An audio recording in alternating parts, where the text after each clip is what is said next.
Kareem Abdul-Jabbar has always been a hero to me. Hi, everybody. It's Jimmy Z in the Big Jimmy Z Daily Commentary. He's always been one of my heroes, one of the classiest guys to ever play basketball professionally.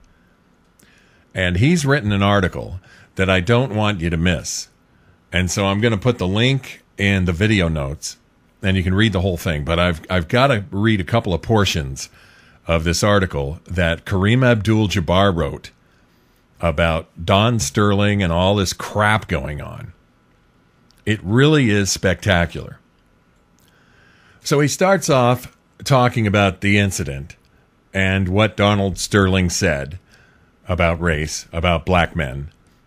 And he talks about moral outrage.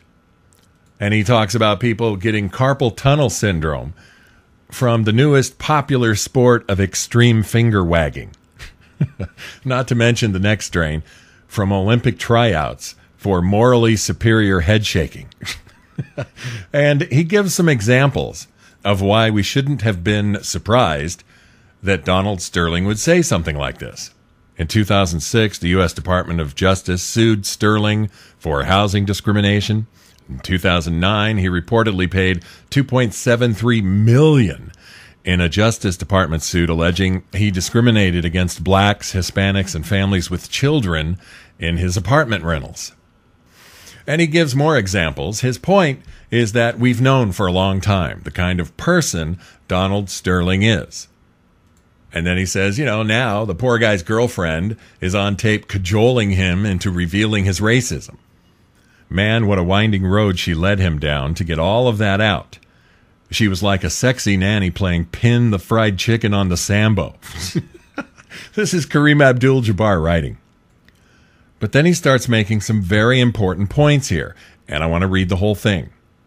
She blindfolded him and spun him around until he was just blathering all sorts of incoherent racist sound bites that had the news media peeing themselves with glee. They caught big game on a slow news day, so they put his head on a pike, dubbed him Lord of the Flies, and danced around him whooping. I don't blame them. I'm doing some whooping right now.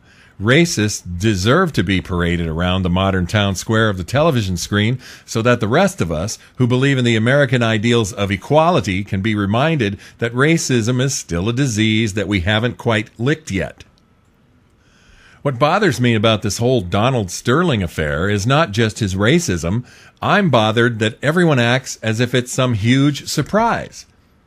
Now there's all this dramatic and very public rending of clothing about whether they should keep their expensive Clippers season tickets. Really? All this other stuff I listed above has been going on for years, and this ridiculous conversation with his girlfriend is what puts you over the edge? That's the smoking gun? He was discriminating against black and Hispanic families for years, preventing them from getting housing. It was public record. We did nothing. Suddenly, he says he doesn't want his girlfriend posing with Magic Johnson on Instagram, and we bring out the torches and rope. Shouldn't we have all called for his resignation back then? And shouldn't we be equally angered by the fact that his private, intimate conversation was taped and then leaked to the media? Didn't we just call to task the NSA for intruding into American citizens' privacy in such an un-American way? Although the impact is similar to Mitt Romney's comments that were secretly taped, the difference is that Romney was giving a public speech. The making and release of this tape is so sleazy that just listening to it makes me feel like an accomplice to the crime. We didn't steal the cake, but we're all gorging ourselves on it. Make no mistake, Donald Sterling is the villain in this story, but he's just a handmaiden to the bigger evil. In our quest for social justice, we should not lose sight that racism is the true enemy.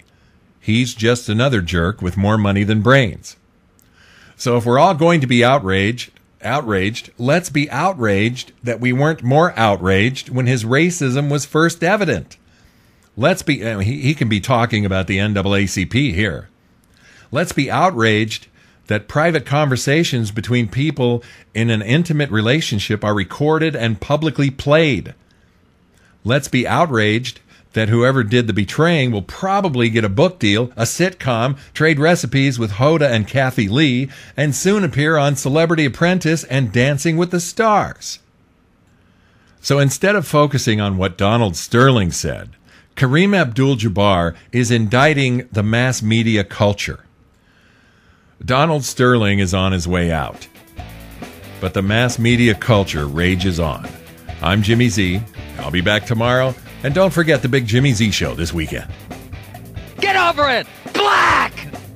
I'll say it again with emphasis.